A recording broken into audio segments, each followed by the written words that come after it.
issues that have happened. I don't know whether Pastor Sherman is here yet or not, but he was delivering food in Midtown, taking food to a family. They were all the way up the street, 100 yards away, on a traffic stop. They had an officer run all the way down the street. He ran all the way down the street and harassed Pastor Sherman Thomas, who was also a veteran, while he was delivering food to a family, and threatened to snatch his ass out the car for nothing, because they can. And again, I want to say this very clearly. We want proper policing. We're not against Capitol Police. However, we're concerned because, one, the incident that happened with Jalen, as I understand it, was not in their jurisdiction. I'm not sure about that, Chief, but I know Christian Brotherhood is not in their jurisdiction. Mays and West, that's theirs. Is Mays and West in their jurisdiction? Mays and West? But the issue becomes the way they're treating and indiscriminately treating people in poor, disadvantaged communities, and in particular, they're targeting black citizens. My fear, again, I'm going to be through talking, and I've talked as much as I can, is this lady was laying in her bed, asleep. Her daughter is 11 years old. Mr. Garrett, that could have been my grandchild. And what bothers me is I hear people say, we want this policing. We want this. JPD ain't doing this deal. We want this policing. But you want it as long as it don't impact you. And until that kind of policing come in your neighborhood, until one of them chases end up in Northeast Jackson, up on Hanging Moss, and they shoot up in your house, chasing somebody, it sounds real good when it don't impact you. This lady was at home. They won't tell us what happened with this kid. This kid graduated from Murray High School. These are our children. So all I'm saying is we gotta, as a community, make some decisions on how we're gonna deal with this. I asked the mayor to be here because ultimately for me, the citizens of the city are the responsibility of the mayor and the police chief and the DA and so forth. And I asked them to be here because we need help as a community. And a group of us as pastors and leaders and business leaders are asking, what are the answers and what do we do next? Mr. Mayor, Good evening. Try that one more time. Good evening. I'd like to actually begin by thanking Jalen's family and Ms. Smith for having the courage, Pastor, to share your story. Please give them a round of applause. You know, we need to be able to paint a picture of what this looks like. And hear firsthand that these are people, right? This isn't just a headline that happened. These, are, for a mother, a child that she raised, is, for siblings, a brother that they cared about. For Miss Smith, she's not only worried about herself, but the fear around her child. And these are real circumstances, and I think that it requires our time and attention in addressing this. And I'll get into that. But because of that, there was a quote that came to my mind, and I wanted to read it because I think that it's appropriate and it fits this circumstance. Now, it is a quote from a Jewish organizer. But the quote is that first they came for the socialists, and I did not speak out because I was not socialist. Then they came for the trade unionists, and I did not speak out because I was not a trade unionist. Then they came for the Jews, and I did not speak out because I was not Jewish. Then they came for me, and there was no one left to speak. Right? And so, whether or not you have a personal experience to talk about as it relates to the Capitol Complex Police or policing in any regard. I want you to know that this situation affects you, right? Because if we remain silent, if we don't speak out to it, then there's only a matter of time before it will find its way to your door, right? That it will find its way to your home or someone you love. So that's why it's important. To Pastor Pickett's point, I do believe that I have a responsibility to the residents of this city. And in that responsibility, I believe that it's not only a responsibility to hear your story and to understand what's taking place, but to be moved to action. First of all, I want to be clear. I will never suggest that JPD is perfect in any sense, right? And there are policies of accountability that we have begun to adopt, and we're willing to go further with more things, right? But if we were talking about a JPD matter, then I would be able to not only review the case, we'd be able to review body cams, right? You would have a policy that if there was an officer-involved shooting, that within 72 hours, unless a case was made otherwise, that the name of the officer or officers would have to be released, right? There's a policy that we've adopted that if another officer sees improper action of one of their co-workers, of one of their other officers, they have a responsibility to intervene, right? This is one of many policies that we have adopted, right? Under this administration, and as I said, we're going to have more accountability, and the reason that we're going to have that is because it's not only about avoiding circumstances like this. We believe the idea or the concept of public safety is one where law enforcement sees the community as a resource, where law enforcement understands that there cannot be an antagonistic relationship between community where there is fear, where there is harassment, because that doesn't make any of us safer. Not only does it jeopardize the lives of people like Jalen and Miss Smith, right?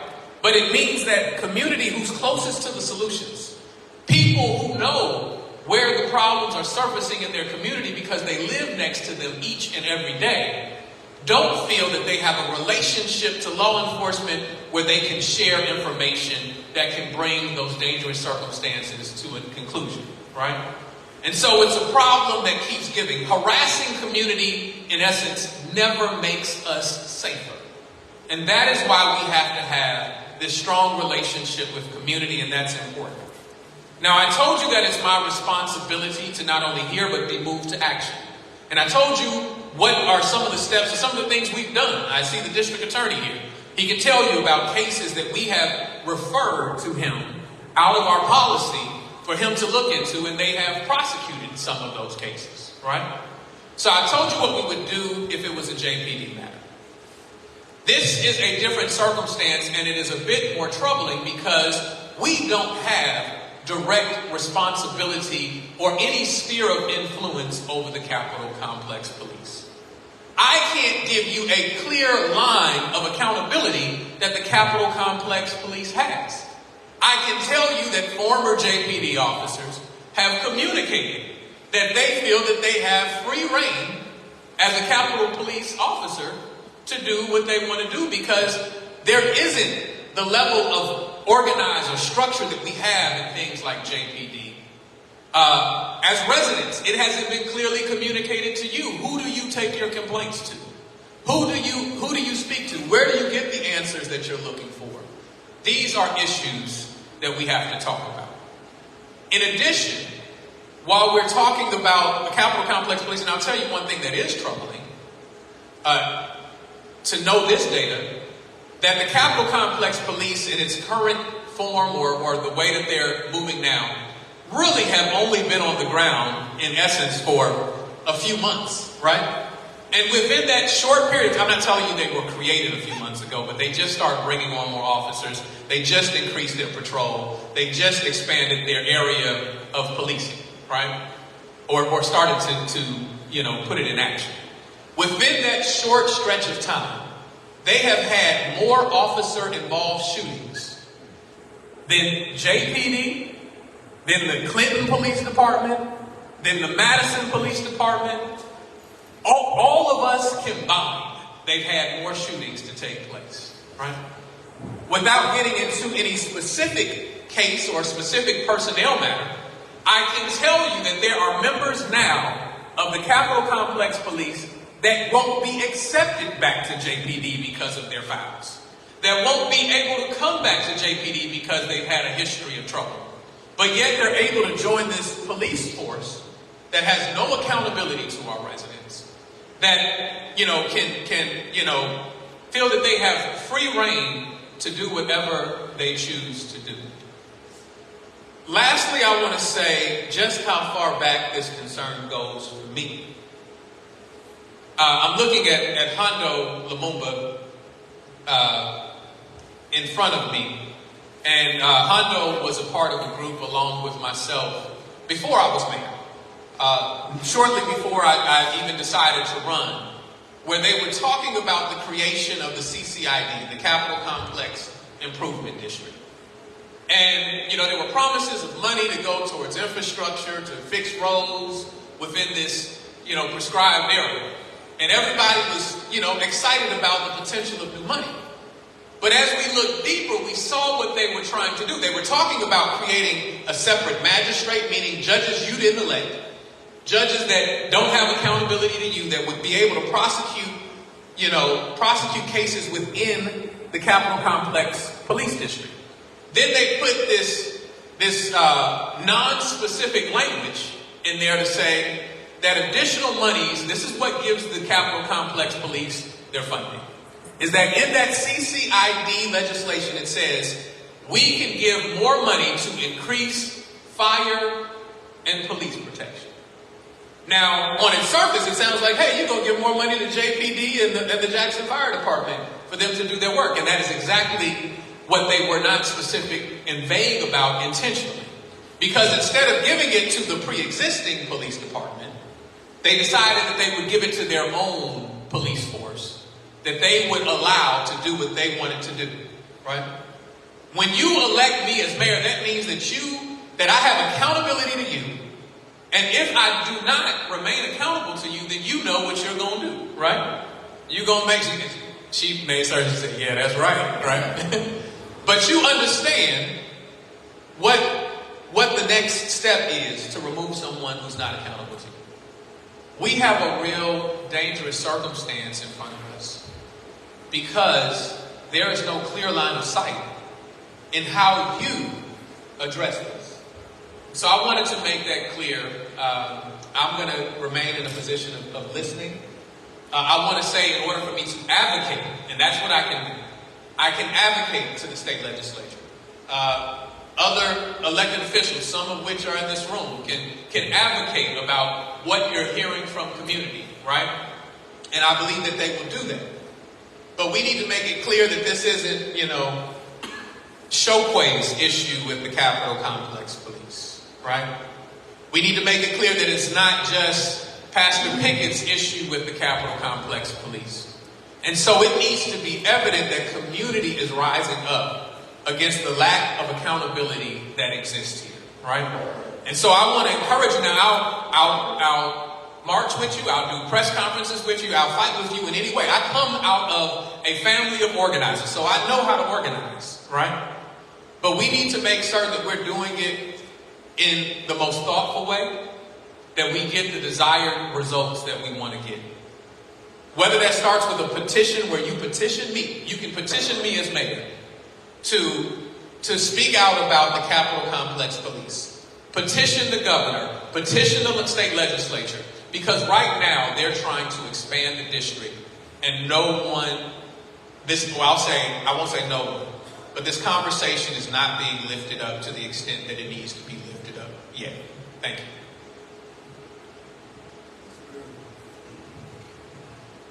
First of all, Ms. Mayor, I want to thank you for taking your time to be here.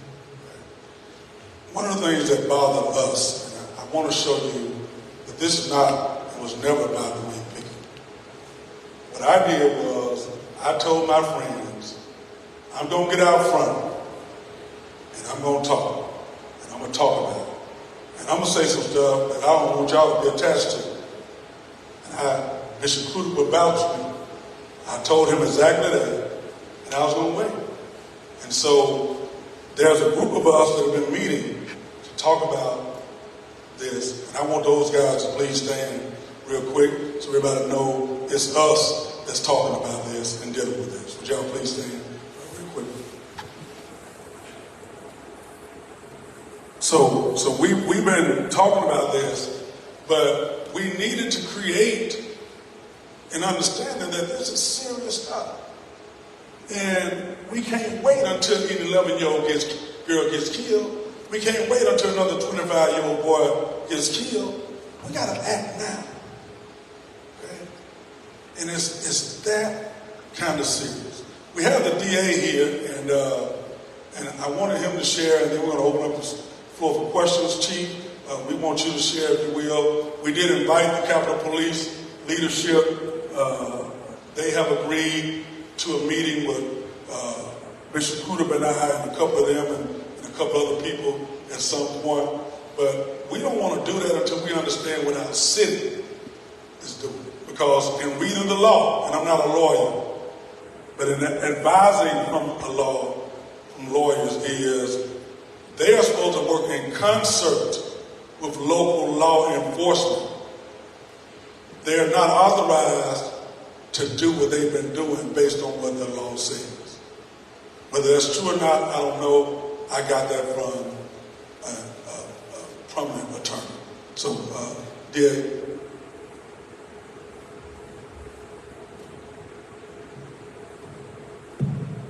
Good evening. Thank you to Pastor Pickett for the invitation to be with you today. I'd like to talk just briefly about accountability and what that looks like for the district attorney's office.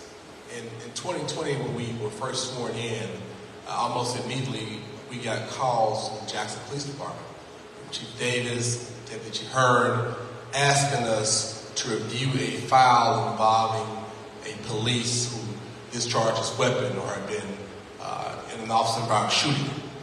It was not that the police was deemed guilty or innocent. It was deemed that there was a desire for an independent body to have checks and balances on what occurred. And every time there was an officer-involved shooting, the DA's office would first have to examine that case and present it to a grand jury. And 9 out of 10 times, those cases were no bail, which means there was no determination that the Jackson Police Department had done something wrong. But to the leadership of JPD, the decision was made that they wanted to make sure an independent body of grand jurors cleared the officers before they came back to work.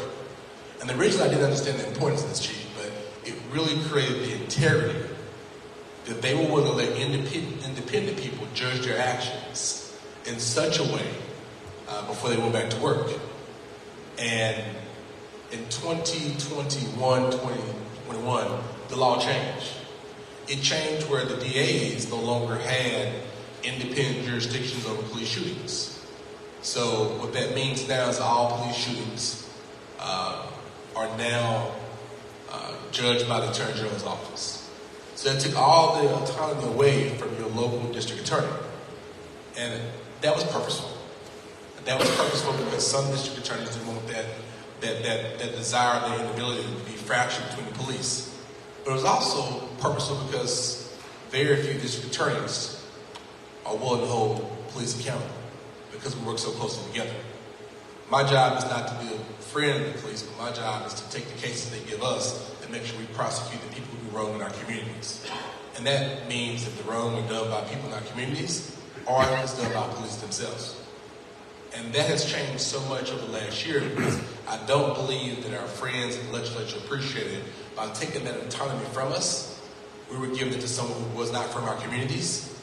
We were giving that autonomy to someone who didn't know our communities, they didn't know our streets, they didn't know our people, they didn't know how we behave, how we act, all the different things that we're seeing now that has created this fireworks show we're seeing. So my prayer is that we will continue to hold our legislatures accountable to make sure we have accountability in our communities. Because when Chief Davis would call me and say, look, I need you to look at this case, He didn't tell me to say yea or nay. He said, I need you to look at it to make a determination. And in doing so, we had far more police accountability in the actions, and I do think we were safer as a result. And hopefully we don't have to go too far astray before we come back and realize that we want that system of accountability. That was the system in Mississippi for 100 years before now. And we asked the curious question of what changed. Why did we change the power of local elected officials holding each other accountable? More importantly, we asked the question, what happens if nobody holds us accountable? I wanted to add something based on what our district attorney said, and I want to thank him for having the courage to review cases objectively. I want it to not be missed what he said, that the law changed in 2021 to take it out of their hands. And I want to make sure that you hear that, because that wasn't by a mistake. The city of Jackson and our police department, we adopted a policy that all officer-involved shootings would be submitted to the district attorney for review, right? Before the officer could come back, they had to, be reviewed by the district attorney's office and cleared by the district attorney's office, independent of us, before they could come back. And so because they saw that level of accountability that we were trying to apply, they snatched that autonomy from us so that they would be able to do what they wanted to do in matters of police misconduct. And so I want us to understand how deep this is. So I appreciate you sharing. At this time, I want to open up for any questions you might have. Chief, anything you'd like to share would be really, really helpful and important for us. You can stay up here because we don't have questions for you. We'll let the chief sit over here by the mayor. Well, good evening, everyone. Thank you. To the mayor, Pastor Pickett, to all who are in attendance. To the DA, I want to thank you because when you first took over, we did have some officer-involved shooting, have some issues. And I believe that to best serve a community, you must understand the community that you serve. And we must be transparent so that we can avoid meetings such as this. I believe in law enforcement. I believe that officers have the right to police their jurisdiction. And I believe that police officers should be held accountable for their action. And I believe that the community should be held accountable for their action. But we must be transparent.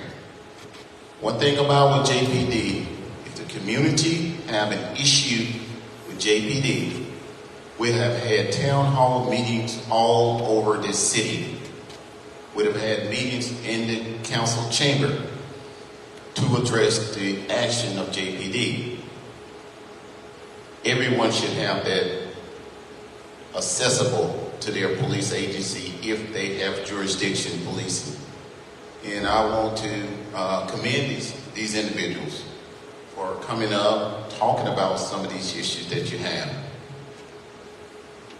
Because it's serious. In public safety, we must put people's lives over property. And many people talk about JPD do not have a pursuit policy. We do have a pursuit policy. We chose to put life over property, where we don't drive 100 miles an hour in a congested neighborhood. That is a disaster waiting to happen. That car is over 2,000 pounds. That is a 2,000 pound bullet. Whatever it hit, it will destroy. We do have policy. We do have procedures that governs us. And we must put lives over property. We must be held accountable. Everyone should be held accountable. Anytime the officer involved shooting, the news station is going to be staked out in front of police headquarters. I'll address those news. I'll address those stations. I'll address those issues. But the other agencies I don't govern those agencies. I don't have the answer when citizens ask me questions about what other agencies do. I don't have those answers. They have to go to those other agencies, and I encourage those other agencies to address those issues.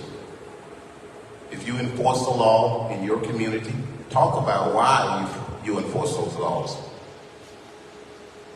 Because we signed up to do this job to provide public safety. And we at Jackson Police Department, we are committed to doing that.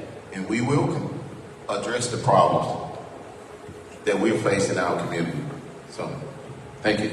Thank you, Chief. So, what we want is, we want family-friendly communities, right? So, we want to address any question that you might have about what's happening and what's going on. And one of the things, thank you, Mr. Calhoun and other elected officials are here, that when I brought to the attention of our group that not one elected official has spoken up against what's happening. Not one, except the mayor and the attorney general. The district attorney. I just gave you another job. The district attorney have said anything, but not one has said a word, and one has been so bold to go on his radio station and say he was 100% for what Capitol Police is doing. And that's in the Hines County delegation. The Hines County delegation of the legislators have said, that particular one has said, I'm 100% what they're doing, but they shooting into innocent people's houses. I've had this question since I got involved. Is there so much hanging over the head of our elected officials that they are scared to speak against things that are wrong? If it ain't the garbage, it's the police. If it ain't the airport, it's the police. If it ain't the water, it's the... And it's like the people that we've elected have gone silent. And I feel as a pastor, I feel a responsibility. I've been in this city 26 years as a pastor. And I feel like I'm responsible for the people in this city. But I don't understand how elected officials are watching their communities be terrorized and are not saying a word. It got to be something wrong with that when a mother can't get an answer from the police department whose child is dead. When a mother whose child and other children are terrorized, we can't sit back and say, I wish you a Merry Christmas. Too many people have paid with their life in this black community for us to do that. I want to open the floor for any questions or comments any of you might have or concerns. Because I keep hearing there's this element of the community that's saying, we want them to keep doing what they're doing. I don't know who that is. I want to know who's saying we want them to keep being aggressive and doing the things that they're doing. Are there any questions from the floor? Statements. Well, I have a question. Come to the mic for us, please.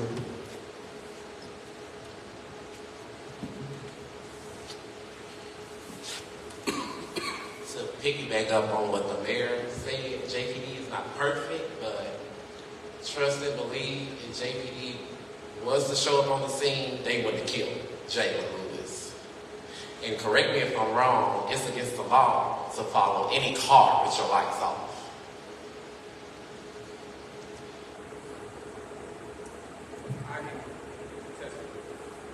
Can you hear me now? Okay. I can tell you that I, as an attorney, have defended families as far away. I can speak into police tactic and policy, or not policy, but police tactics and how they patrol. But it would seem unusual to me for an officer to be following behind somebody with their lights off.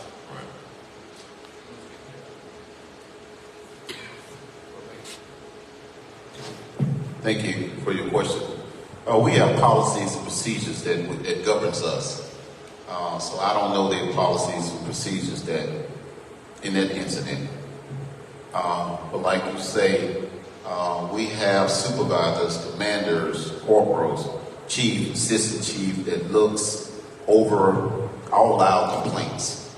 And we have an internal affairs division that if a citizen have a complaint or issue with an officer, we have policies and procedures to govern that, and we can reach back out to the citizens and tell them the action that was taken concerning our officers.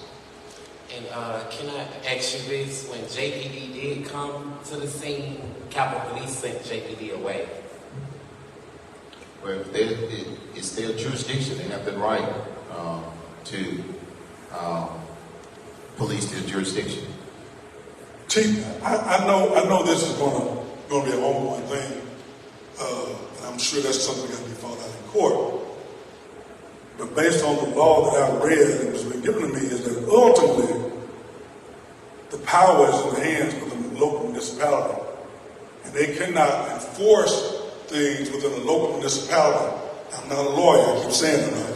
So I'm just concerned that they get to run willy-nilly and chase people all over the city, and yet ultimately they're under the city municipality. Let me say this. Pastor and I spoke about this earlier today, and what I've committed to is to have our city attorney's office look at that provision in the law and see what our abilities are within that, right?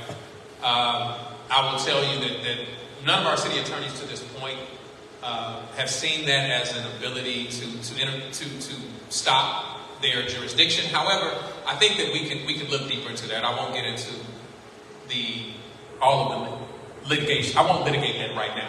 What I will say is that there are terms of art, right, in the law, and things that are sometimes not specific to say that they must. What is the phrase? They have to work in collaboration, or they have to. Was it collaboration? It wasn't collaboration. That they have to work jurisdictional. Some kind of jurisdictional law, but they have co-jurisdiction. They have to cooperate. Like, what is cooperation? All right. How is it defined? Is the question, right? And so we'll get into that. And I promise that if there is a way, as much as they siphon away resources from JPD, as much as we're concerned about what we're talking about now, you better believe that if we find the legal avenue to do it, right, that we will raise it and we will push it. I'm going to push it if we don't have a legal avenue, right? So we're going to stand with you regardless. But prayerfully, we find that there is some flexibility within the legislation that allows us to call them to the carpet more than they have been now. Thank you.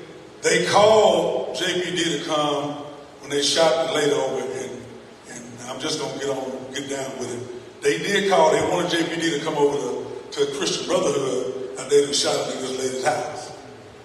And of course, I didn't think JPD should be going somewhere, but they shot into the house.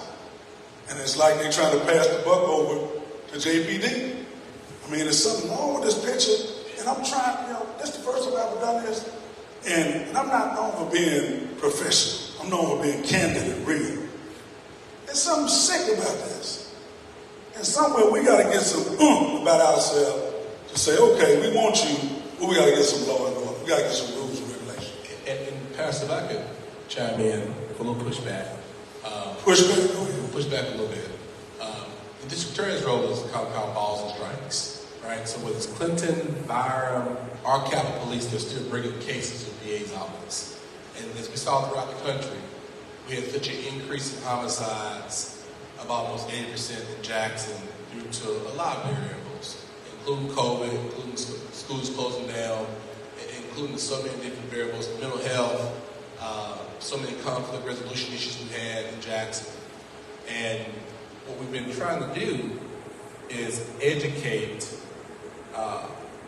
how we get to a point of making this make sense. Okay?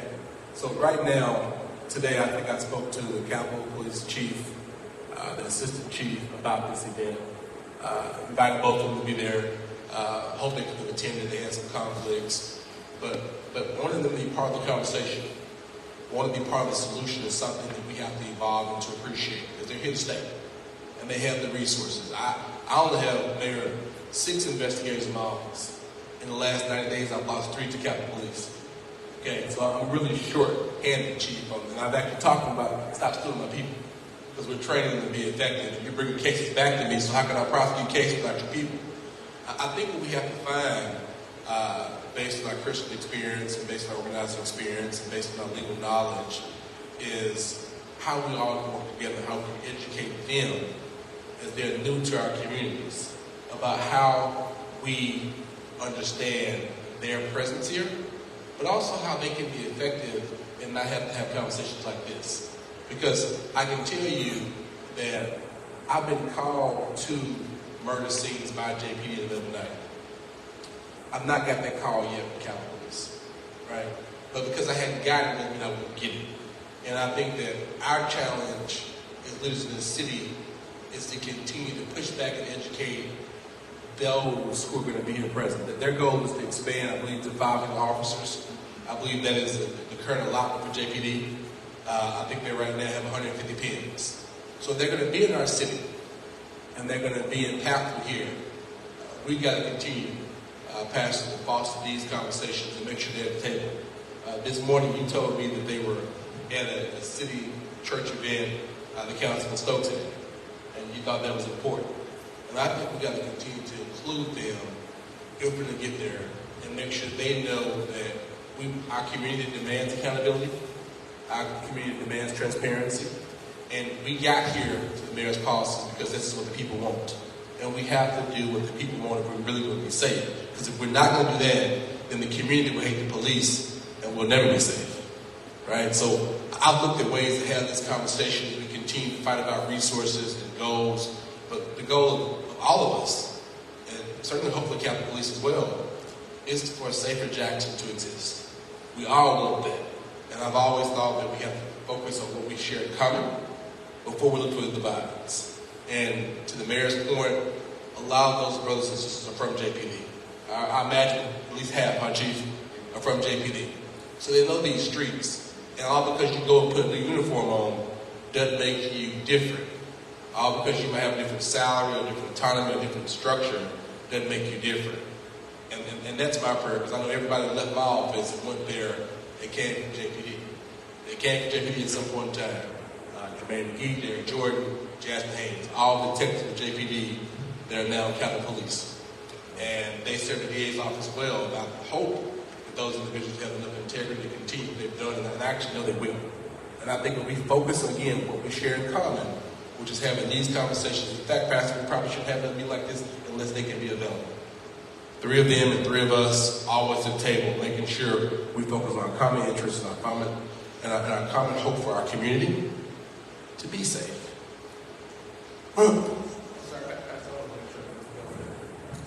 Okay, so from my understanding, what you're saying is we all need to get on, all law enforcement should be on one page about the greater of the community. So from my understanding, it's like, how can you get on one page with people that are, and I'm gonna just put the word out there, racist or already stereotyping a certain type of community? For instance, the lady on the end, she was shot in her apartment and she was an innocent victim because they were shooting, because all they do is, I guess, surveillance the more rural areas, or however you want to call it, or the ghetto. So, to me, to influence a community, you have to already have made an impact on these people to show them something different, for them to be influenced by you. Even the mayor said it himself, from the little time they even created this law enforcement, the state Capitol Police themselves, they had more killings than JPD has in a very long time. So if all y'all are showing us that y'all have killed or harmed black people, I'm just trying to figure out how, when are we all getting the same page? I understand you said that they're not going anywhere, which really frightens me, because if they're not going anywhere, we are in trouble. And that's just my opinion. Yeah, that's good. This is important. I appreciate your honesty. And I'm not a representative of the Capitol Police, but I learned today that they have more black officers than white officers. Okay? And let's just say again, they have more black officers than white officers. So when we think about they have more black officers than white officers. The Capitol Police in Governor Jackson. I learned that today. Didn't know that was the case, because I thought a lot of folks are coming from other jurisdictions. And if that's true, then we have to continue to look more inward, because there's a whole level of social science about can black people be racist? Are we overpolicing ourselves? Now, one of the first murder scenes I went to, I know Chief Davis was there because a young kid got killed, and there was a reason they didn't shoot. It was called 223s, which are high rifle bullets, into apartment complexes, because there's no bricks and stockings. They go each through individual wall, which is what I think we saw. And this is the bullet traveling through walls and walls. And Chief explained to me, well, DA, we don't shoot certain bullets in certain places because they can harm innocent people. And those are the type of policies and procedures that we have to enforce and change. Because I don't know if it's going to be a black police force or white police force, but they got to respect all lives, and certainly black lives and black communities. And I think that I'm worried too, because I think you're right. We have seen a number that's larger than we feel comfortable. But I think that we have to do what you're doing right now and speak truth to knowledge, right? We have to tell people, like, this doesn't make sense. You can't be here for a short period of time and have more officers involved shootings. You're doing something wrong. And we have to hold people accountable for doing so. But I don't know if it's just a race thing. It's easy for us to say that sometimes. I spent 10 years calling everybody racist, I promise you, as a civil rights lawyer. But when I see black officers put a different uniform on, making mistakes, well, they're still black. Does that make sense? Yeah. Good, Mr. Mayor.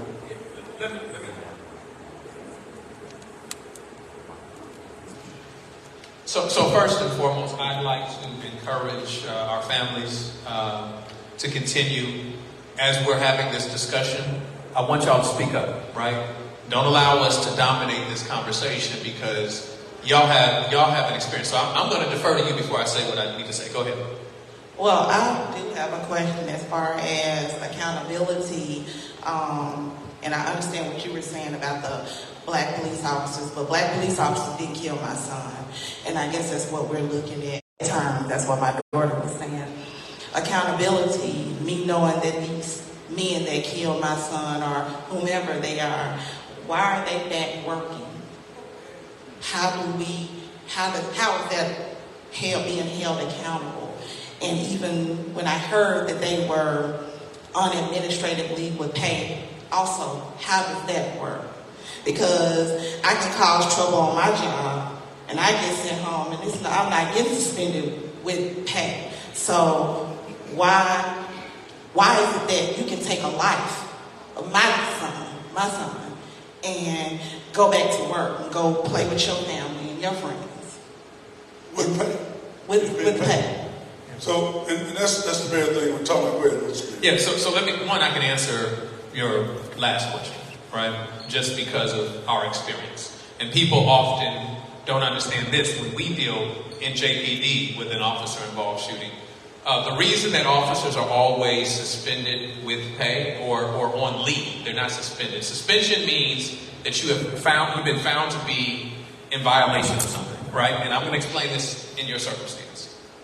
What happens when they are reviewing a case, because that case, the review is not yet complete, personnel rules don't allow you to suspend their pay, right? Until there is an official finding, right, that they have violated a policy, then that's the only way that you can take them off the streets, is to put them on leave with pay. Now, what is different from the JPD circumstance versus the Capitol Complex Police, as we told you, we also refer the case to the district attorney, right? Because we don't want to be the ones that review ourselves, right? We want to make sure that there is a third party that gets to put their eyes on it, right? We don't know what that policy is for the Capitol Complex Police, right? There isn't all of the requisite steps to make sure that cases are investigated to the fullest extent so that we can find out whether charges need to be filed, right? And that's one of the big holes. The other piece is I don't think, Pastor Pickett kind of framed the discussion. I don't believe that the position has been taken that we don't want to talk to the Capitol Complex Police, right? But I will tell you this, that the issues that we're talking about in some instances are race and racism, if we're looking at George Floyd and everything else. But we are fooling ourselves if we believe that the assault or the unjustified shootings in black communities are limited only to white officers. It is what the term that is called the occupational culture. There is an occupational culture, right? When it is unchecked, when you don't have policies that are in place. You know, as we've been doing, this is a national conversation, and what I have said nationally, when we've talked about shootings in Jackson, I said, look, we want to institute, you know, policies that give accountability. But I've also said that for Jackson, up until this point, that it hasn't necessarily reflected many of the national crisis or challenges that we're seeing, right? Because the relationship that many of our officers have had in the past with community, right? But when you have circumstances like what we're talking about, the Capitol Complex Police, if you really know about the Mike Brown circumstance, right? What made Mike Brown so, problematic wasn't only that the young brother was shot in St. Louis, right? Or in Ferguson. The problem is that the people who police Ferguson don't live in Ferguson. The people who police Ferguson don't have direct accountability to the people of Ferguson, right? That they have a state apparatus that controls their police department. Same thing in Baltimore, right? Maryland, is that they have a state apparatus. And you've seen what has happened in Baltimore, right? With their police issues. And so the more we allow this to build, then we're going to be resembling those same challenges that those places have seen. And so black or white, you have to be accountable to our people. If you have a gun in your hand, then you're raised to a higher standard of accountability to the people. And so let's be clear, and then we're going to take this question and this one. I want to be very clear. The unit that killed Jalen Lewis was the flex unit. They are not a predominantly black unit. They are white with one or two black guys. They try to add more black guys. Some of the black guys have resigned because of the aggressiveness with which they were policing. They are special contract agents. They are in terms mercenaries. They are hired contract agents. That's different from the guys they have now brought on the street. So, yes, they have hired more black guys, and it's easy because they pay more money. Now, let's be very real about what's happening. DA, that is an attempt to discredit you and your leadership in our community. That's an attempt to discredit your leadership in our community. That's an attempt to discredit your leadership. So what they have done is systematically attempted to discredit black leadership, which is the same thing they did in South Africa, which is the same thing they've done in the 60s to turn black people against ourselves and say we can't lead ourselves and hire elect a white mayor in Memphis, Tennessee. So to pretend like race is not involved in this, and they are led by Governor Tate Reeves, and they're led by Commissioner Sean Tyndale, and they're led by a system that has systematically tried to destroy this black leadership in this city to the point of calling our city mayor incompetent. For us to pretend like that ain't got nothing to do with race, it's a level of ignorance we can't even put together, man. This is serious stuff. And the culture of that police department says, treat black boys the way you want to, treat black girls the way you want to, harass them. And they've been told, and I've gotten this from reliable police sources, they've been told to be heavy-handed and shoot the kid. Now, you ain't got to like that, you ain't got to believe me, but this is that kind of serious. Man. Hi, how you doing? Question, if the shoes was on the foot and Jalen killed the police officer, how long do you think Jalen would have been out on the streets? Man. How long do I think he would have been on the streets? How long do you think? I absolutely know the call that would have went out and agencies that would have come from all over the state. So I 100% know that he would not have been on the streets long. I'm I'm trying to figure out why is it a difference for a police officer committed crime. And not only was the body, why can't a mother get a body cam of what happened? Police officer supposed to have a body cam to say why I killed this young man, to say why I did this to this, whoever it is. Supposed to have a body cam to say why they did it. So my question is, and just like the pastor said, it's about race. Because I promise you, if Tate Reeves or white, excuse me, if anybody's white here, if it was the other race around, it won't even be a conversation. Somebody would be locked up, an officer, a black officer would have been in jail. A black officer would have been in jail for killing, accidentally could have been, killing a accidental person in the car. So my question is, why are these officers locked up right now? Or why aren't these officers being put on trial? She had a legitimate question to say, how can they get a pay and leave? Forget the pay and leave. If Jalen would have shot the police officer, I'm pretty sure Jalen would have been dead or locked up. I'm just saying, let's put some rationality into this. Yeah, well, I'm not disagreeing with you, right? What I'm saying is, in part, because we're not having these conversations, we're not aiming our arrows at the right target, right? So you're asking me, and I'm sitting here in agreement with you. I'm telling you that as mayor, and sometimes, you know, let me say something. I said I would never say this publicly, but no, I'm going to say it because I think it's appropriate. I think it's okay. I think people can understand. Someone once told me, a former mayor of a black city, right? In fact, former mayor of Atlanta said that, do you know what it's like being the mayor of a black city? And he said it's dealing with white fears and black expectations, right? Meaning that sometimes out in your white communities, there are unreasonable fears for threats that aren't even seen in their community every day, right? So we have people, young black men being shot every day, but yet the loudest cry of violence and dealing with that comes out of the white communities, right?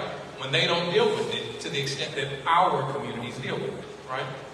With our people, because we've been locked out of the process for so long, because we don't necessarily know what the mayor's sphere of influence is, we believe that the mayor has all of the power, right? And what I'm telling you is that I have zero control over the Capitol Complex Police, right? And so what I'm saying is that I will go with you. I will go alone, and I have gone alone on some things, right? But let's go together so that we can make it clear that we want more accountability here, right? That we want to know all of the questions that you just asked, right? Why was no one arrested? Why don't we know the status of this investigation, right? Let's ask our media, right? Because when there's an officer involved shooting with JPD, right? When there's a shooting that happens with a young person or crime, Jackson's crime today, right? You're not seeing the same level of energy following up with the Capitol Complex Police. I know people who don't know anything about there having been any shootings with the Capitol Complex Police because it's not the front story. It's not the top story on the news, right? You hadn't seen it in the Clarion Ledger. You hadn't seen any follow-up on this, right? But you know why that is? Because you ain't mad enough, right? You ain't showing that you care enough, right? You're not demonstrating enough, right? You're allowing it to be quiet. And that's what I'm saying to you. I'm saying make some noise. That's what I'm telling you. They don't do that. They don't do that. They can talk about crime all day and them taking the $5 million out of our, but they don't say anything about what's going on with Capitol State. They don't do that. And that's been a very real issue. So, sir, you had something. Good evening, everyone. Pastor Pickett, thank you for having us here. My name is Charles Taylor. I serve as Executive Director for the Mississippi State Conference, NAACP. I'm here on invitation of Bishop Jenkins, as well as Frank Figures, who could be here. This is a personal issue. You know, I knew Jalen personally. Keila and Lex, you know, are good friends of my family. Their sister is one of the closest friends that I have. This type of public policy is the most personable and most painful I can tell you that I was with the mayor a few weeks ago at the legislature as he was testifying about, crime and law enforcement in the city of Jackson, asking, along with Chief Davis, and thank you, and asking for different technologies needed in order to, enforce the laws in Jackson better.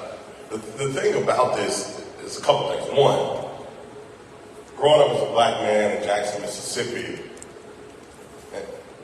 JPD was not perfect, but every time I had an encounter with them, it was a sense of, what are your grades? Are you in school?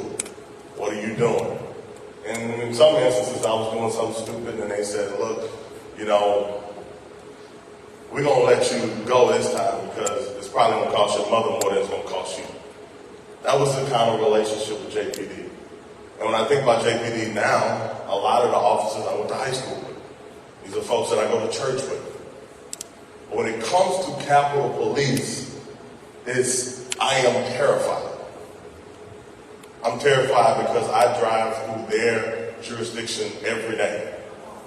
I dress like this most days. And I am a big black man. I am terrified. I was even more terrified and mortified after the unfortunate murder of Jalen. Sitting in his car, no explanation, no accountability. But I want to bring you some version of a solution. I want to frame the issues and give the solution. This is about Capitol Police. This is not about JPD. This is not about the mayor. It's about Capitol Police. But here's what that means. Jackson is a city that's 80+% African American. And our suburban areas are the opposite. The way that gentrification used to happen 30, 40 years ago, it would have been, we're just going to move white people back into the city and take control. And say, okay, we don't want to do that. So this is a way to have another form of metro governance. And what I mean by that is, literally, I can sit in my suburban home and control a black city. This is the issue we're dealing with. It's the same issue we're dealing with when you're talking about the water crisis. It's the same issue we're dealing with when we talk about the airport. The difference is this issue affects lives in a different way.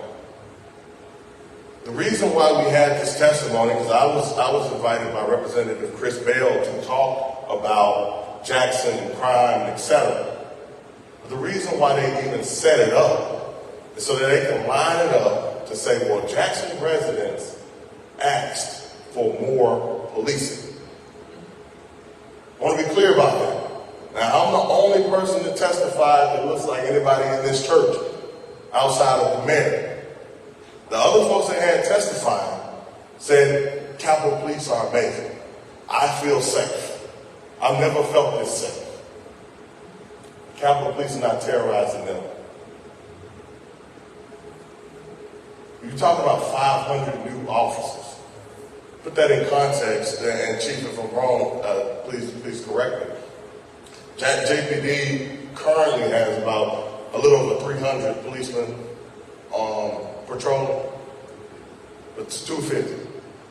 So you're talking about a police force that is twice the size of JPD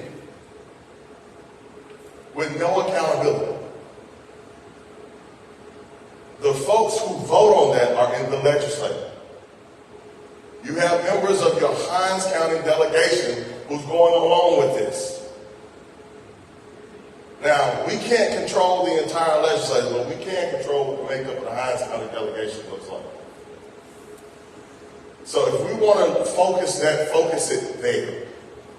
Because a lot of times what happens, and it's not perfect, and I'm not saying that this is just going to be a silver bullet, but a lot of times what happens in the legislature, when it's a local issue, they speak to the local folks. And they ask the local person, hey, how do you feel about this? And this is why this is important. You can support one person for mayor, and they can be in a different office. And they would say, okay, well, they're not the mayor, but they're over here. We're comfortable with letting this person stay over here. and they can cause a lot of chaos in that instance. I want to be clear about what I'm saying. This is not a Jackson issue. What I mean by this is not Jackson officials. This is a legislative issue. This is a way of taking control of Jackson. This is a way of making white residents in Jackson feel safe and black residents feel fear. So saying that to say, if we really want to discuss something, Pastor Pickett, my recommendation would be to the entire Hinds County delegation for them to be here. Because the solution is not, we're going to accept that Capitol Police is going to have 500 units and 500 personnel and we're just going to work with them. That's not the solution. The solution is we don't need any more Capitol Police. The solution is we don't need them to have the type of jurisdiction that they have. The intent of Capitol Police is to protect the buildings and those who are in them. This is a warped and pervasive form of their policing. And it is part of a larger tactic to take over Jackson. That's just what it is, plain and simple. So I'll leave you there. That would be my recommendation, is to have the entire Hinds County delegation be at the next meeting and have them answer to the citizens. Because ultimately, they are the only ones that have a small voice in this matter, even though the Republicans have a majority. If they stand united, that possibly can make a difference. Thank you for your time. Thank you so much, John. Thank you. Yeah, I first of all, Charles did an amazing job laying that out because it's absolutely true, right? And if their narrative is going to be that Jackson, and that is exactly what they're trying to do, that Jackson is asking for this, then at the very least we need every delegate of ours to say that ain't true, right? And his pointing out that look, y'all gotta follow what's happening. Sometimes we don't get the coverage in the media to tell you everything that's happening, right? First they tried to come after your school district, right? Not because they're concerned about your kids. The school district has the exact same budget as the city of Jackson. $350 million, give or take, that they could have controlled and dealt with however they wanted to deal with, to give out the contracts who they wanted to give the contracts out to, right? Then before that, they came after your airport, right? The airport is a revenue-producing institution. If you look at places like Atlanta, first of all, it produces revenue in the city of Jackson, right? It doesn't look like Atlanta's airport, right? But it's a strong revenue-producing institution, and so they came after that first, right? Still coming after that. Then your school district. Then your water system. And if you want to know why the governor was mad at me when he was supposed to be pardoning the turkey, right? It had nothing to do with his interest in trying to deal with this water system, because we've been telling him we need it dealt with, ever since he's been in office, and his predecessor, we told him too. And my predecessors told their predecessors, right? And each year they declined to do it. The reason that they were upset is because they thought that they were going to be able to take over the water system, be able to raise the rates, right? Absolutely drown you out to a point that you couldn't afford to live here, and they were going to be able to make hand over fist money. In fact, they met with a firm that they were going to be able to sell the water system to, that was going to give them hundreds of millions of dollars on the front end. Why do I know this? Because the firm tried to meet with me, and I said I ain't doing it, right? That is why they wanted your water system. And the reason that we gave it to the feds is because we said the only way to stop the state from taking it is to give it to somebody who's bigger than them, right? That is why we gave it to the feds, right? Because we know they don't have the same interest or the same motives that the state has. And so this is a part of a metro government where they're trying to make it that the people you elect aren't the people who have any say-so or power. They're trying to make us all ceremonial. That's what they're trying to do. And I just want to follow up a few things, Pastor, quickly if I could, from a criminal justice standpoint, to the question about bond and police. As your district attorney, I've indicted black officers and white officers. Rarely do police officers have the same restrictions as lay people. We see that time and time again throughout the nation because we expect to hold police officers to a different standard. They legally have the authority to kill and use lethal force. We know that. That's in their job description. I'm not defending them not getting bond, as we so often see that they do get bond. Just acknowledging that's what we see regardless of race, because we expect so much of them. If something happens right now, we call 911, we expect them to come save us, and because of that, they generally get the benefit of the doubt. But we have indicted black and white officers, the sheriff's office, and from Hines County, and from JPD. Everybody was the same that way. To the larger issue of racism, to the point, we're in Mississippi, right? Our history is racism. No one's confused about that. Our prison population is based on racism. It's based on what we call geography, justice by geography. We know that where you are determines how long you get punished, how much time you serve. In 1 year, our prison population is totally flipped by one flip of parole board, where we now 50th in the country or mass incarceration again. So you have to believe that Mississippians are the worst people in the world, or we got something wrong. There's no reason for us to incarcerate more people per capita than anywhere else in the world unless we know we have systems that are purposely creating a class system, right? But as your district attorney, I will tell you, these are challenging things that we're facing. I hear the mayor talk about water and trash and really the economic viability of the city and people trying to plunder the money from us. We're really faced with the complications of how we all fit into this puzzle, how we all fit in this puzzle that makes sense. I learned just this week, Mayor, that Capitol Police are actually able to arrest misdemeanors and take them to Rankin County in their jail.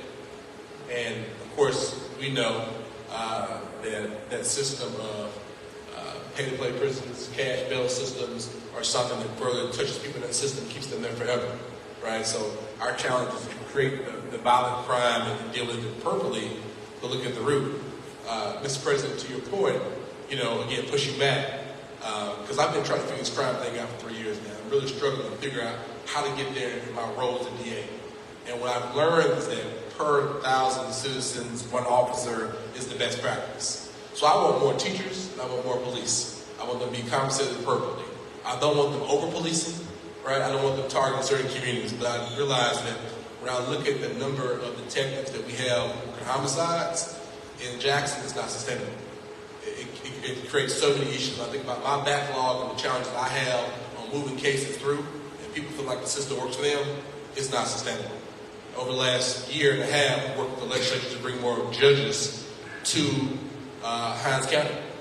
We worked desperately to do so, and the way the bill was written was they had to be senior status judges to be an appointed judge for Hines County. But to be a senior status judge, you have to first have been a judge already. Well, I can count on one hand the number of African American judges who have gone through the system. It's just like 6 or 7. So the ones that were appointed, only one was African American, right? So then you start wondering the question of, does our community look like the people who are enforcing the laws and understanding our society? So there's so many issues, not just based on government, but also the criminal justice system capacity that we're working through. Again, I just appreciate being in these conversations because we need to be reminded. We need to be reminded that we didn't get this far but by faith and grace, but also by understanding that whatever they gave us, we worked with, we molded, we played with, we made it better, we challenged legally, we challenged the ground until it was something that can make us safe and our community better. Right? So whatever's handed to us, whether it be officers that we didn't pick or choose, it's still our obligation to work inside of that. And I'm so glad that my role was different, Mr. Mayor, as it was at some point in time, because I need people marching. I need government officials, legislative bodies holding us accountable. To Mr. President's point, we need the legislators here too.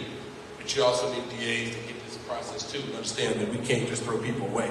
And until we all come together in that component of harmonies, we won't ever be able to make any solutions. Thank you. We have one more question on the floor. I know time is spent over into well, first of all, good evening, everybody.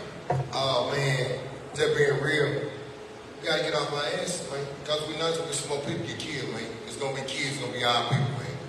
You know what I'm saying? I had an incident. When my daughter was roughed up, but I just didn't say nothing because I don't want to be a target. Because I know they'll make me a target because of my past. You feel me? But I'm sick and tired of us sitting around just letting people bully us. We talk about bullying so much. We talk about bullying so much. People got so mad at the guy that dropped the pants at the Jack State game the other day. And they start bullying him. So we don't like bullying, and they bullying us, bro. They bullying the spirit, Mr. DA. They bullying us. They They bullying us, man. Chief, they bullying us, man, and I'm tired of being quiet. I have never been afraid of no police. I hustled in these streets of Jackson 26 years, must get a damn police, damn narcotic team, none of them. And they'll tell you that I stood my ground. That Capitol Complex police force where they come to scare me, man. And I ain't easily scared. I'm not afraid. I don't get afraid, but I'm afraid because I've seen what they did in the last 5 to 6 months. I done had plenty of run-ins with JPD. A lot of them, when I was hustling, they used to tell me, John, that ain't what you need to be doing, man. You smarter, man. You better than this thing. They stayed around, watched me go back and forth to prison, get shot all the time, fight all these things. And they still grabbed on to me because they knew something was in me. We got to grab into our kids, man. We got to grab hold of each other. Like they saying, the delegates from Hannah County, yes, they want more police. They didn't want no bunch of road police that's going to beat up on people, beat up on pastors, snatch him out of his car because he didn't turn his signal light on. Y'all got unsolved murders they need to be worried about. Instead of just beating up prominent citizens, regardless if he was white, black, orange, or whatever, all of us are humans. And we got to stop sitting around pointing the finger, saying we're going to push back on this, we're going to push back on that. We need to all push together. That's the only way. If we know that these people only take their orders from the governor and the lieutenant governor, the FBI, yes, we know you have no jurisdiction over that, Barry. Chief, we know that. But we all have a voice. You have a force. Harris County Sheriff Department has a force. DA's office, they took your DA's from you to undermine you, to make it like you can't do what you're doing. They keep the money away from us so they'll be able to give money to more people to take away from our force. Why would they want 500 Capital City police if we can't even feel about JP police we've been trying to do for 5, 6, 7 years? See, we missing the whole thing, but they trying to take over our city. And they're going to take it over by killing off and taking their jobs, by taking away from them, taking away from trying to take away from the schools. They want to come out of charter schools. They want to do this. They want to do that. Everything they did. When they first started, they lowered the grade scale for our children to make emphasis that these to just pass them on through so they wouldn't teach them nothing. Then they took out black history. They don't want you to know who you are, where you come from, or what you need to be working on, or who you really need to be trying to be. They've been undermining us for so long, but too many people get distracted. He mishandled the water. He ain't had nothing to do with the water. I'm 46 years old, man.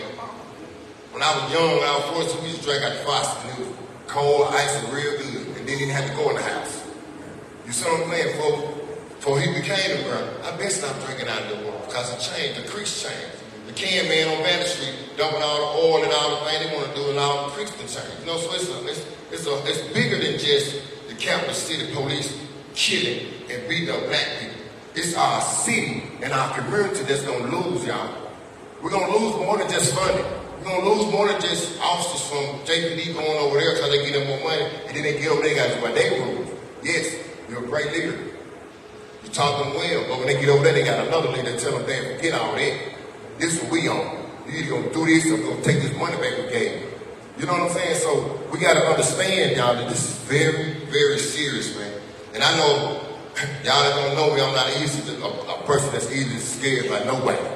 And they scare me. When I leave my house, I pray and tell my wife, wait, I don't get over there. I keep my location on now. Everywhere I go, I keep it on. Like, ever since the police hit the scene. And I ain't even tell you about how they wrote my daughter. I had a daughter that they arrested. You know what I'm saying? They wrote my daughter, and I really wanted to snap out about that. You feel me? She wasn't in the wrong. I'll get to that on another day. Because we got some big issues and some personal issues. Because my personal issues, I lose my life about one of my children. Like I almost did about my son John. But they handled what they need to handle because the dude was wrong. Like I said, when officers do things and they're wrong, they be held accountable. But how can you hold somebody accountable that you can't tell them what the hell to do? If our mayor can't tell some police that's in his city not to do this and not to do that, come on, y'all. We got to stop sitting around and praying like we're crazy. And I said I really wasn't going to get up, but I just was sitting here, man, just sitting here and thinking about what if one of you all be the ones they put over next and beat the shit out of. God forgive me. God forgive me.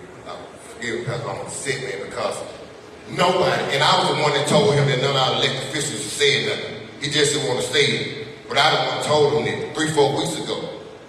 And that's just a shame. They'll hurry up and get up there and say, this man, the mayor, oh man, he ain't no good lady, here's the water, he's in the club with people. They do all that to bring us down in the outside of cities, y'all.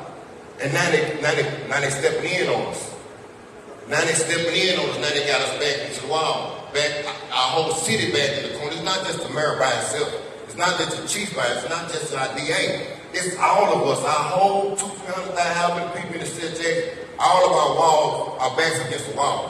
White people, I have nothing against white people.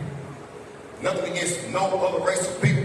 But what I do have something against is people that's ignorant and people that don't care about their other human beings. And that's what we're dealing with. This government don't care. He's told us that. He said it on TV that it's a good thing not to be in Jackson whenever we had water crisis. He been trying to get me arrested with the work that I do out on Lake Drive before, sending the police to run us off. We were just out there doing what we do to try to help people.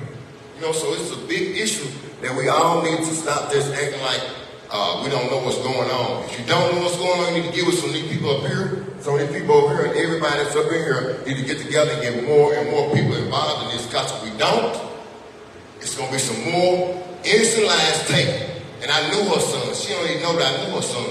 Being on a cool dude. Didn't have a body bone in his body, y'all. Didn't have a body bone in his body. So you mean to tell me that it's cool for them to shoot all these shootings?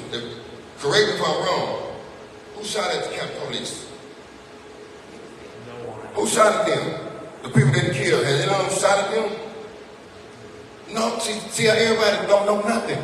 And that's what they're doing. It's a secret, aggressive task force that's sent here, planted in our city to terrorize and do what they want to do, man. And we can no longer sit here and allow this, y'all. We can't, man. That's right. Mr. Gary, we're going to let you go and close out. It's important for y'all to hear one thing is that statistically, in particular in our city, but in other black and brown cities, statistically, it is not very common for black people to shoot at the police. That's not a common thing. They kill each other for whatever reason, rage, but we were taught that shooting at the police was an automatic death sentence, right? And what they're trying to do is they're trying to use old tactics for a new generation. And they brought in these boys supposed to scare these guys like used to back in the 90s. This is not a scary generation. And the word on the street is, and when I first engaged them, my attempt was to protect them, I thought. But the word on the street is, these guys that got the same level of weapons they got are going to start shooting at them. And I've had Capital City police officers tell me, when they go to work, they're afraid and they need to wear their Kevlar or wear a helmet.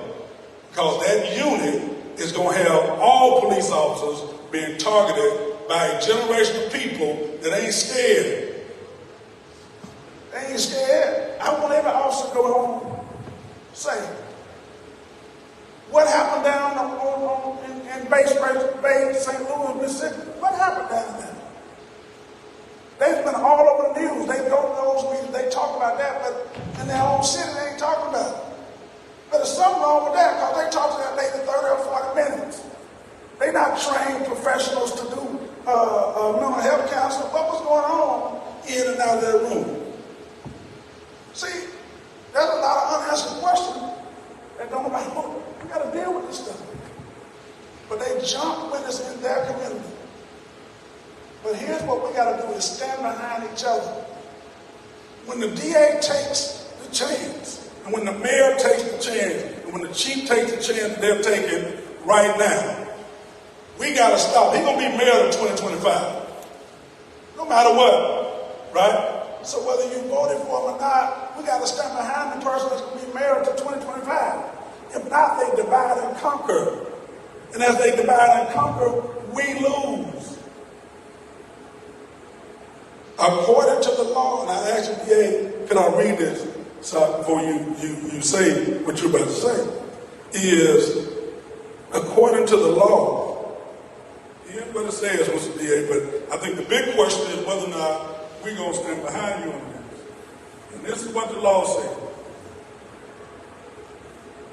The law says, and this is code 45-1-6, that the Mississippi Bureau of Investigation should have jurisdiction to investigate all incidents of officer-involved shootings other than shootings involving one or more members of the Mississippi Bureau of Investigation resulting in injury or death occurring in the state. Whether Capitol Police is in the same state, they're a division of the state. So they're basically investigating themselves. The next sentence says, however, the district attorney in the jurisdiction where such incident occurred may designate another law enforcement agency to investigate the incident if the district attorney determines that there is a conflict with the Mississippi Bureau of Investigation or that other extenuating circumstances. The Attorney General shall designate another law enforcement agency, so forth, so on. But the thing is, they want to weaken you, and they want to attack you, so that it looks like you don't know what you're doing. But right there, it says that's a conflict. Now, I'm not a lawyer. I just want to be very clear. If we're going to lay down on this, y'all make an announcement to me, tell me that we're going to lay down, and I'm going to let y'all lay down, and I'm going to get out of here. But they ain't going to keep shooting at people's houses and killing kids and not giving us no explanation.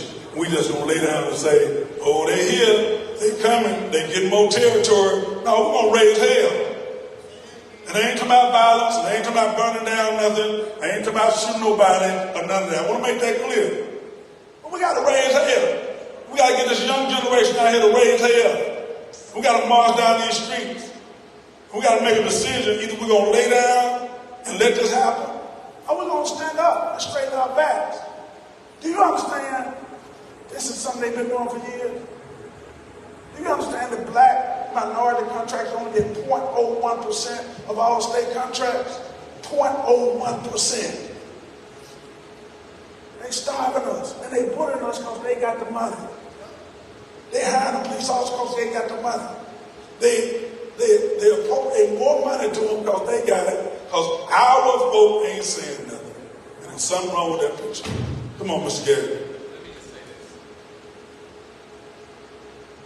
When you say that they have the money, I just want to clarify that, right?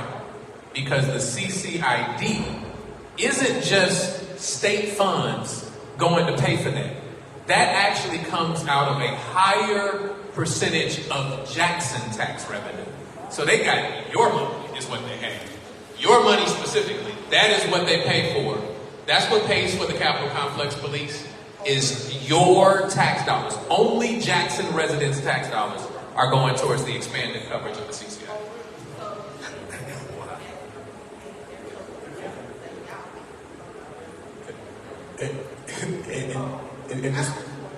And just follow up on Pastor's interpretation of the law, which we've gone back and forth a lot. I've saw an interpretation. Context is important here. Context.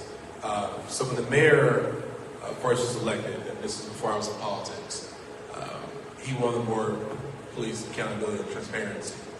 Prior to that point, all officer-involved shootings were originally investigated by the FBI. That was the norm. Mississippi Bureau of Investigations. I believe at the time it was Commissioner Fisher. They pushed back on the mayor and said, if you do that, we're not going to no longer investigate police-involved shootings in the city of Jackson. You understand the context? They said, this is not duty. We do it throughout the state of Mississippi. We're not going to do it here anymore because we disagree with what you're doing for your city despite your citizens wanting this. And what happened as a result, the mayor then would ask the DA's office to investigate some of the things or other agencies, which we did, and this is the late Robert Shue Smith's administration. And when Commissioner Tyndall was first sworn in, we said we need to make sure we go back.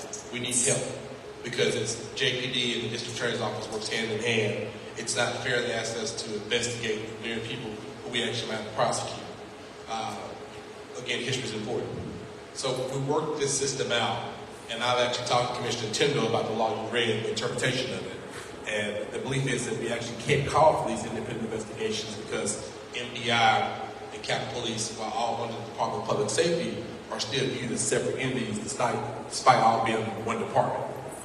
We plan to go back for the legislature this year and ask for clarification of that law, because essentially I would have to ask the AG's office to investigate it, which we today have not seen very robust investigations related to this content there. So we all are trying to figure out our roles here. We know the law was written to weaken the DA's authority there. And the bigger issue for me, since we're talking about just funding, is that while I might have 25% of the crime in Mississippi, I still have the same budget as the smallest DA's office in the state of Mississippi, that's set by the state of Mississippi. Right? I have the same budget, that same hearing, Charles, I want to explain that to them. I have the same budget as the smallest DA's office in Mississippi, despite having 25% of the crime. So when I'm dealing with 400 plus murders, and you're asking me, do you have the capacity to do other ones? Well, then, hence, you ask if you do more, but you're giving me less. And that's the same thing that we're continually seeing throughout the ways you dilute any individuals. You ask them to do more, and you give them less. More and more, and give me less. Right? Which is why I have the backlog of state pathologists. If anybody has a murder, they know that the crime lab has more fatalities in our city, but yet we can't get them done any faster. Right? So now, just last year, as it pertains to laws, it just was released that we have to pay for the testimony of state pathologists. Okay? We have to pay, I think it's between $400 and $500 an hour. Now, if I had the most murders in the state of Mississippi, just by being the most populous county, at the same budget, and now you're making me pay for the state representatives to testify, to your point, you're weakening our ability to do our job. Because I can't afford to pay for people to testify. So there's a larger system that I think is based on diluting our authority, and that's why we hope to go back to legislature this year and explain it's just not right, it's not fair. Stop handcuffing us if you want us to be successful. We will do right. We know how to do right, but put us in a position to be successful like everybody else. Amen. Good evening. I just want to say that I think that, history will repeat itself. A community is at its breaking point. You get to a point where it will retaliate. It did in the Watts riots. It's done all over this country. And we're getting close to that point here in Jackson. And the theory is that even our own officers, JPD and the Hines County Sheriff Department, will become more aggressive during the same period of time. And because law enforcement tend to stick together. And so you'll have those incidents that you've got to be guarded against. And so I think, most crimes are committed, and then secondary crimes are committed in retaliations. And so we're real close here, and we're sitting on a powder keg. And while a lot of the conversation is talking about the law and things of that nature, I don't think enough emphasis is being given to the condition of people and where they are and what this uprising looks like when it occurs. How we burn down our own cities and burn down our own homes, and we're close to that kind of activities. Our children are desolate. When I walk down the streets and many of Jackson's streets, I see 8, 9-year-old boys with pants below their knees carrying oozes. No, they're not afraid, but they're hopeless. And so it doesn't take but one little flame to set this thing off. And we're real close to that. And I don't know if y'all get that. And so, the conversation may be, how do I protect my city? How do I protect my community from what I see is approaching? And so I think we need to give that a little bit more thought about where this community may very well be headed. And finally, when you're fighting a gorilla, you have to match that in some way. And so many people believe that the only relief that we've ever had when we had civil rights violations is because of federal intervention. And here we believe that there have been some civil rights violation on these families that have taken place. But yet the Department of Justice, I don't say that on the scene yet the NAACP, Derek Johnson, my personal friend, I don't see him on the scene yet. Congressman Thompson, the guy that brought the Department of Justice down here in the water crisis, I don't see him on the scene yet. So my cry is that we reach out now, because we're at a point that if we don't get some intervention, if we don't fight this thing from a civil rights standpoint violation, and get some stuff in these courtrooms quickly, then this city is close to exploding. And I don't know if we get that or not, but I think everybody's been trying to say it. But the remark from the bench, I'm not sure we get that. Mr. Gadd, I think you're absolutely right. And one of the reasons I thought this was urgent enough to talk about it tonight, because I see that, and not only do I see it, I hear it, and I'm hearing it over and over again. Okay? Mr. Crystal. Let me just say good evening, and I'll be very brief. I rise in my capacity, ladies, I'm here as a former city council, and from that I speak. Okay. First of all, thank y'all for all you do. Y'all support your friend Pickett saying. I think this is the beginning of getting some clarity and some relief for citizens in Jackson. But Mayor, you know, we and I talk about it all the time. We know that knowledge is power, right? So before you advocate, and I suggest you are, any of your control and influence in the CCID, when this idea was hatched in my second term on the city council, Chief, you know this, some 16, 17 years ago, it was under the understanding that there would be an MOU/MOA between the Jackson Police Department and Capitol Police. At no point was it designed to kick JPD out of the footprint. I think one of the recommendations I would make is, as you already suggested you will, is look at that document a little closer, right? Because maybe it did change or evolve over 17 years, but it didn't get away from the spirit of what was designed to do, and that's to help expand law enforcement in Jackson so that we could have better coverage and a safer community. That was the idea. And I think that idea is still certainly relevant and certainly a part of the process. I think what's gotten away from it is that the people don't understand what the CCID is. I think what the people need to know is what that footprint looks like.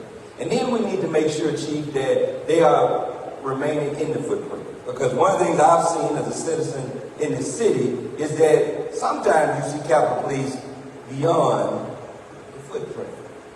And I think that one of the things that we need to look at is, if that's going to be the case, then I know for a fact that it ought to be some type of MOU, MOA, and a relationship between those agencies. And I don't see that in this equation. So I just wanted to rise and say that when we had these discussions, there was a heightened anxiety, legitimate anxiety, about this whole process, because we didn't want it to look like it looks today, because that's not what the intent was. The intent was to assist JPD, not replace JPD in that footprint. So I just wanted to stand and say that, because I think that that is going to help every citizen in Jackson to know what that footprint looks like and what is it designed to do. It's designed to make the community safer, not fear like some people are standing up saying run from the police. That obviously is not the spirit or the design of this process, but because there's so much ambiguity, there's so much uncertainty, I think that's where the fear comes in at, because people don't know. So I just want to say that as a former city. Thank you. Okay. Yes, sir. Yes, I'm sir.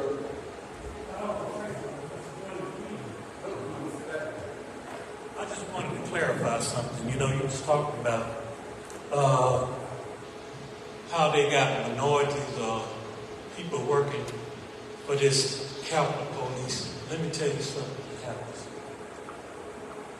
People have figured out all you got to do is go back and run it like you did slavery. You got the house Negro, you got the field Negro. You bring that house Negro in, you treat him right, he'll take care of the field. He'll get out there and do that. And right now, see, we got our situation here is that you can look like me, but you can be changed on the inside now. Racism don't have a color. Not to me. I think you can be a racist if you're black. It's according to what you taught. Now I know this family, they don't know me because My son married into their family, Christopher Dixon. That's my son. And I've been following this case ever since it happened. It didn't seem like it went down right, because I call him every week and ask him what's going on. Nobody's explaining nothing to her and telling her what happened to her son. I don't think that that's right. I mean, it should be. And Pastor, whatever you all doing, I'm with you. I just want you to know that I'm here. Thank you, sir.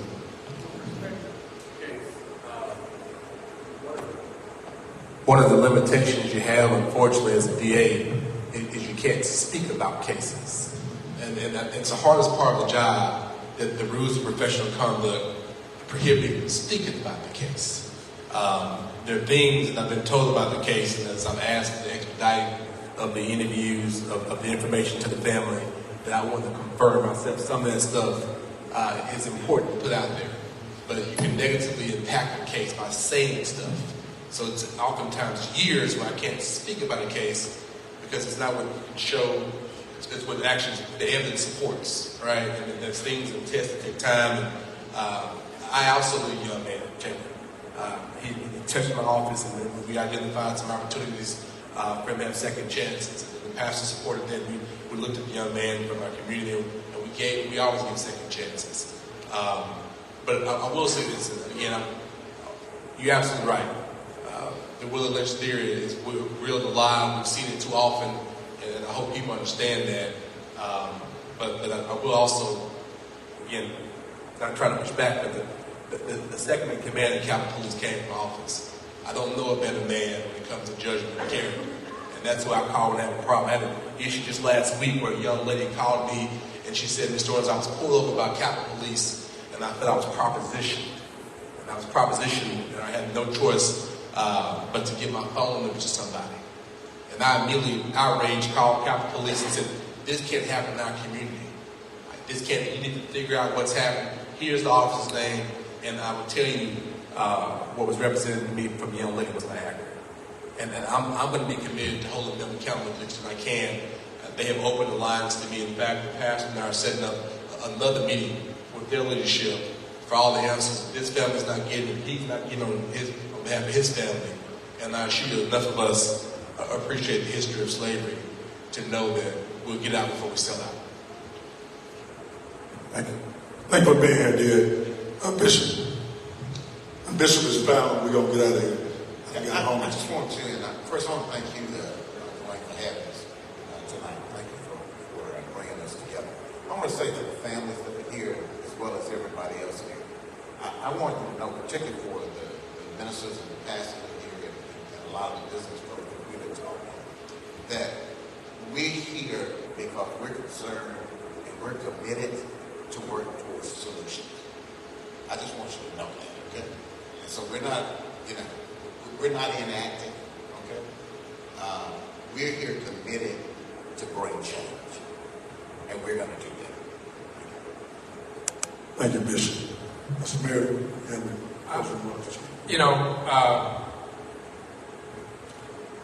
I could say more, but what is clear is that this conversation does not end in this moment.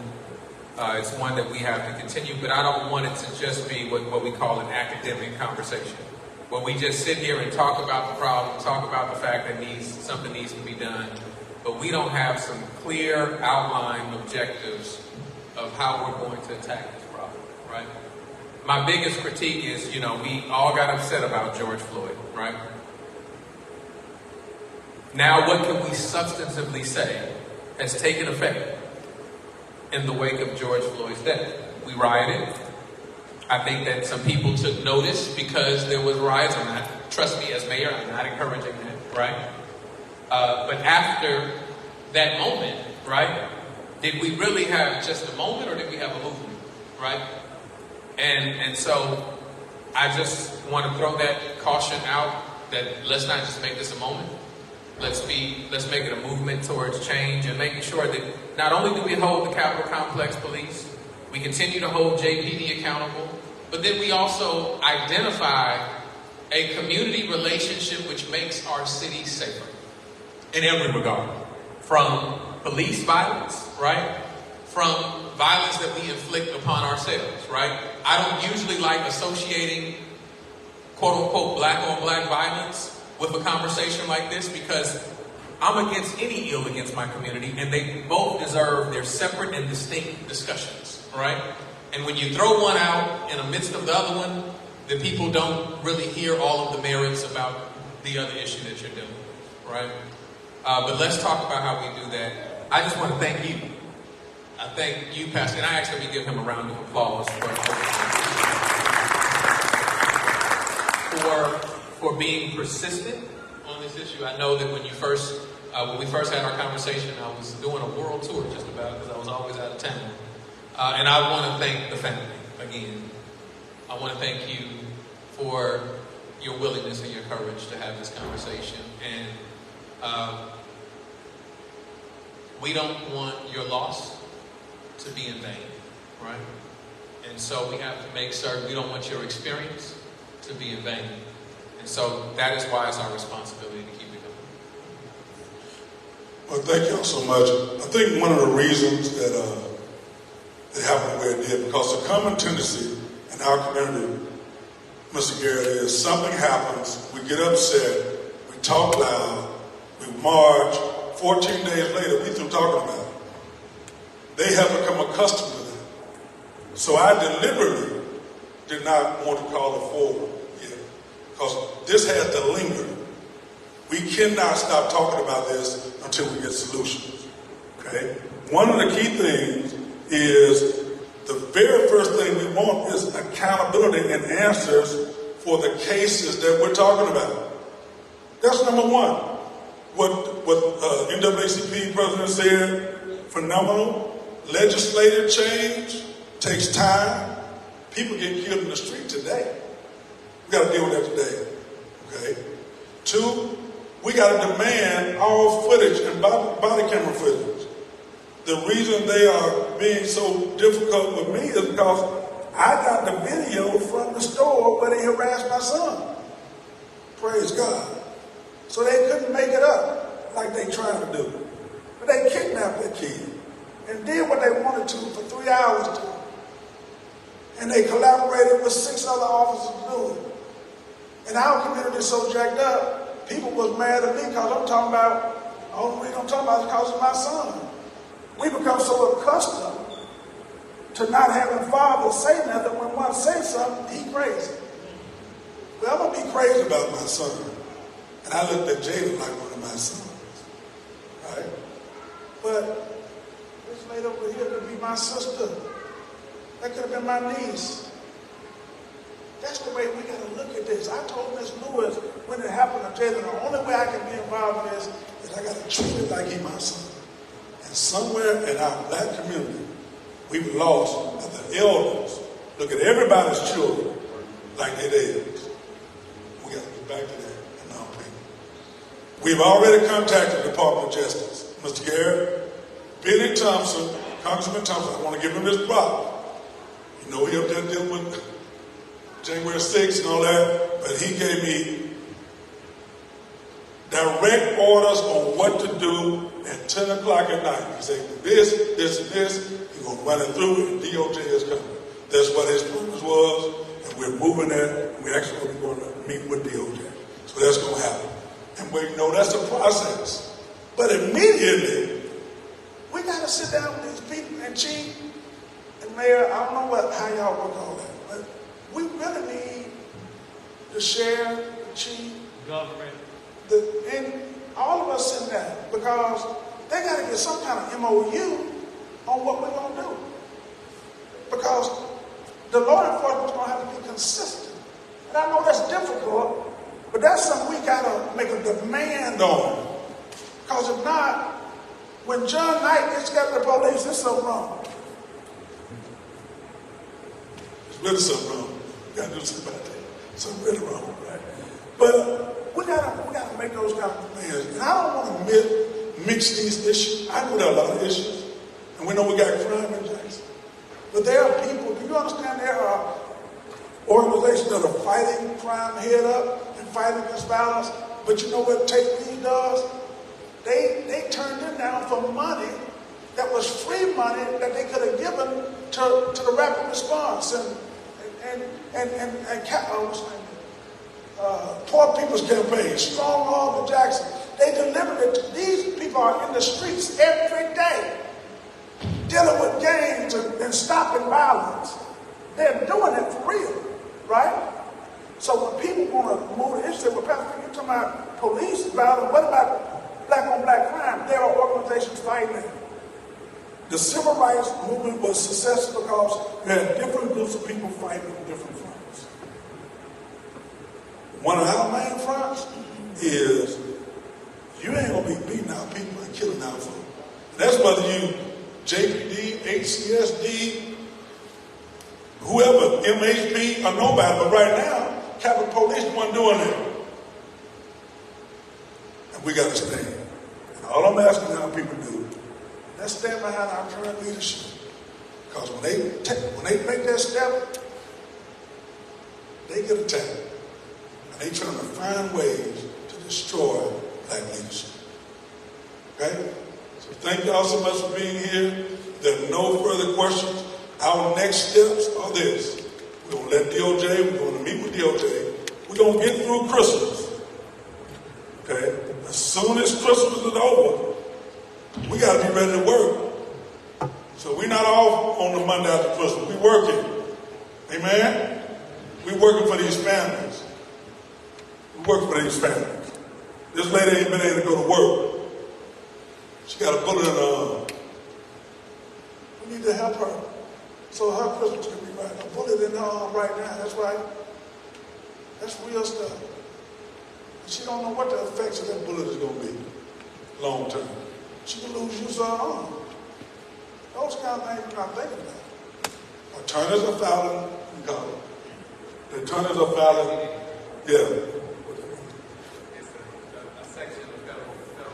So the attorneys are filing the necessary paperwork for claims and notice of claims. You got to get a state 90 days to file everything, all that stuff. So that is being worked on, and we're going to keep you informed. Mr. Supervisor, we need the supervisor behind us. Okay? Because these people elect the job. And I know a lot of stuff y'all don't know about because the media won't cover it. We got to get them to know. Mr. Garrett is going to work on the information through his station and his network that we will be able to get information to our community. Because I was told by a prominent reporter that the stations will not let them cover stuff on the Capitol Police. Let's go on. I love you.